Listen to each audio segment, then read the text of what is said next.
अपनी नाक बंद कर ली। उसके बदन से इतनी भयंकर बदबू आ रही थी कि मानो स्क्रीन के उस पार भी उसकी महक महसूस की जा सकती थी। लेकिन जमाल को जैसे कोई फर्क ही नहीं पड़ रहा था। वह सीधा भीड़ में घुस गया। लोग अपनी नाक बंद करके बस उसे हैरानी से देख रहे थे कि कैसे वह भागता हुआ उस फिल्म स्टार अमिताभ बच्चन के पास पहुंच गया। जमाल ने वह फोटो स्टार को थमा दी और वहां मौजूद पूरी भीड़ में वह अकेला ऐसा शख्स बन गया जिसे उस स्टार का ऑटोग्राफ मिला। शायद किसी ने सपने में भी नहीं सोचा होगा कि गंदगी में सना यह शरारती बच्चा आगे चलकर 1 करोड़पति बनेगा। घर लौटने पर जमाल के बड़े भाई सलीम ने चुपके से वह ऑटोग्राफ वाली फोटो किसी और को बेच दी और बदले में सिर्फ 2 सिक्के ले आया। जमाल ने गुस्से में पूछा कि तूने मेरी फोटो क्यों ले ली, लेकिन सलीम को जरा भी अफसोस नहीं था। उसने बेपरवाही से कहा कि फोटो से पेट नहीं भरता। दरअसल ये दोनों भाई भारत की एक गंदी बस्ती में रहते थे। यहाँ न सिर्फ टॉयलेट जाने के लिए भी लंबी लाइन लगानी पड़ती थी, बल्कि यहाँ अक्सर धार्मिक दंगे भी होते रहते थे। ऐसे ही एक दंगे में उनकी माँ को उपद्रवियों ने मार डाला। सलीम अपने छोटे भाई जमाल को लेकर किसी तरह जान बचाकर भागा। हालांकि वे उस तबाही से तो बच निकले, लेकिन उनका घर पूरी तरह बर्बाद हो चुका था और माँ हमेशा के लिए उन्हें छोड़कर जा चुकी थी। रात में दोनों बच्चों ने बारिश से बचने के लिए एक जगह ढूंढी। तभी जमाल ने देखा कि बाहर एक लड़की भीग रही है। उस पर बहुत तरस आया और उसने उसे भी अपने पास बुला लिया। उस लड़की का नाम लतिका था। दंगे में उसके परिवार वाले भी मारे गए थे। इस तरह ये तीनों बच्चे अनाथ होकर साथ साथ रहने लगे। बिना माँ बाप के बच्चों पर अक्सर बुरे लोगों की नजर पड़ ही जाती है। एक दिन ममन नाम का एक आदमी जिसने काला चश्मा पहना था उनके पास आया। उसने सिर्फ कुछ कोल्ड ड्रिंक्स का लालच दिया और तीनों बच्चों को बहला फुसलाकर अपनी गाड़ी में बिठा लिया। गाड़ी से उतरने के बाद उन्होंने देखा कि वहाँ उनके जैसे और भी कई बच्चे थे। यहाँ रहने की जगह और खाने को खाना मिल रहा था, जिससे जमाल को एक पल के लिए लगा कि शायद उन्हें कोई भला आदमी मिल गया है। लेकिन बाद में उन्हें हकीकत पता चली कि ममन ने उन सबको यहाँ इकट्ठा सिर्फ इसलिए किया था क्योंकि ममन के लिए ये बच्चे इंसान नहीं, सिर्फ पैसा कमाने की मशीन थे। लेकिन उसकी हैवानियत यहीं खत्म नहीं हुई। हर रात वह बच्चों से गाना गवाता और रियाज करवाता। जो बच्चा सबसे सुरीला गाता उसे वह चुन लेता। फिर उसे बेहोश करके एक गर्म जलते हुए चम्मच से उसकी दोनों आंखें निकाल लेता, क्योंकि एक अंधे बच्चे के गाने पर लोग भीख में ज्यादा पैसे देते हैं। अब अगला नंबर जमाल का था। ममन ने सलीम को हुक्म दिया कि वह अपने भाई को बुला कर लाए। इधर जमाल मासूमियत में सपने देख रहा था कि वह एक बड़ा गायक बनेगा, ढेर सारे पैसे कमाएगा और बड़ा घर खरीदेगा। उसे जरा भी अंदाजा नहीं था कि खतरा उसके कितने करीब आ चुका है। सलीम अपने भाई को लेकर वहाँ पहुंचा। जमाल ने गाना सुनाया और वाकई वह बहुत सुरीला था। पास ही बड़ा एक पहलवान उस बच्चे को बेहोश करने के लिए दवा कपड़े पर डाल ही रहा था कि तभी सलीम ने एक चौंकने वाला काम किया। इसके बाद वह अपने भाई को लेकर वहां से सिर पर पैर रखकर भागा। यह सब छुपकर देख रही लतिका भी उनके पीछे पीछे भाग निकली। तीनों जंगल के रास्ते भागते हुए पटरी पर पहुंचे, जहां एक ट्रेन बस चलने ही वाली थी। दोनों भाई तेज दौड़े और ट्रेन पर चढ़ गए। लतिका पीछे रह गई थी। सलीम ने हाथ बढ़ाकर उसका हाथ पकड़ भी लिया, लेकिन फिर न जाने उसे क्या सूझा, उसने जानबूझकर लतिका का हाथ छोड़ दिया। लतिका अकेली पटरी पर रह गई और ममन के गुंडों ने उसे दोबारा पकड़ लिया। समय बीतता गया।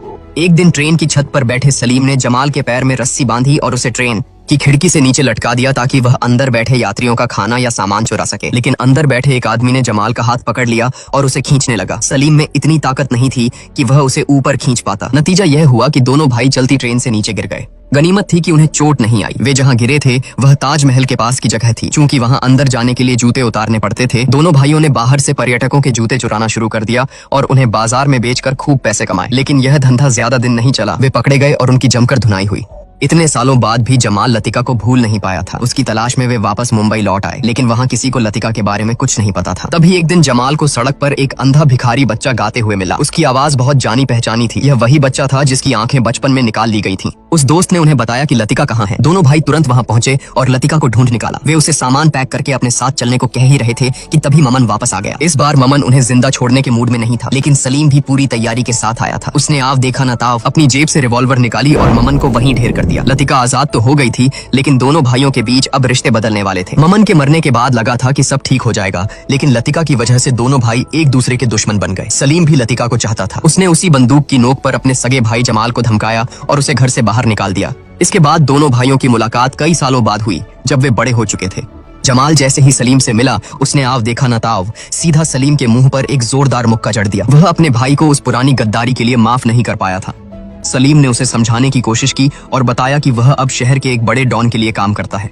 लेकिन जमाल को सलीम के काम या उसकी बातों में कोई दिलचस्पी नहीं थी। उसे तो बस लतिका की फिक्र थी। सलीम ने झूठ बोला कि लतिका जा चुकी है, लेकिन जमाल ने उसकी बात नहीं मानी और चुपके से सलीम का पीछा करते हुए एक आलीशान बंगले तक पहुंच गया और वहां उसने लतिका को देख लिया। जमाल वहां एक बर्तन धोने वाला बनकर घुस गया। सालों बाद लतिका को देखकर जमाल ने उसे गले लगा लिया। इतने सालों से वह सिर्फ उसे ही ढूंढ रहा था, लेकिन लतिका ने उसे बताया कि वह अब उसके साथ नहीं जा सकती क्योंकि अब वह उस डॉन की अमानत है। तभी डॉन की गाड़ी वापस आ गई। लतिका ने घबराकर जमाल को पिछले दरवाजे से भगा दिया। जाते जाते जमाल ने कहा, मैं हर शाम 5 बजे वीटी स्टेशन पर तुम्हारा इंतजार करूंगा। जमाल हर रोज इंतजार करता, लेकिन लतिका एक बार भी नहीं आई। जमाल पूरी तरह निराश हो चुका था। उसने पता था कि लतिका को कौन बनेगा करोड़पति शो देखना बहुत पसंद है। सिर्फ लतिका तक अपना पैगाम पहुंचाने के लिए जमाल ने उस शो में जाने का फैसला किया। एक मामूली चाय वाला करोड़पति बनने के लिए हॉट सीट पर बैठा था।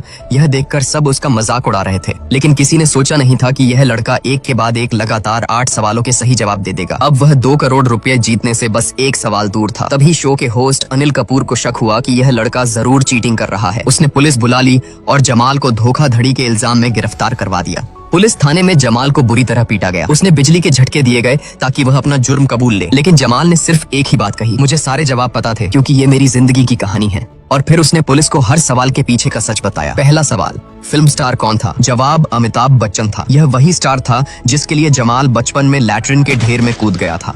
दूसरा सवाल, उसने ऑडियंस पोल से सही किया। तीसरा सवाल, भगवान राम के दाहिने हाथ में क्या है? उसे याद था क्योंकि इसी भगवान की शोभा यात्रा के दौरान हुए दंगे में उसकी माँ मारी गई थी। चौथा सवाल, गीत किसने लिखा? यह वही गाना था जो ममन उसे बचपन में जबरदस्ती याद करवाता था। पांचवा सवाल, $100 पर किसकी फोटो है? Benjamin Franklin. यह उसे उसके अंधे दोस्त ने बताया था जिसे उसने एक बार 100 का नोट दिया था। छठा सवाल, रिवॉल्वर का आविष्कार किसने किया? यह उसके भाई सलीम ने उसे बताया था जब उसने जमाल के सिर पर बंदूक तानी थी।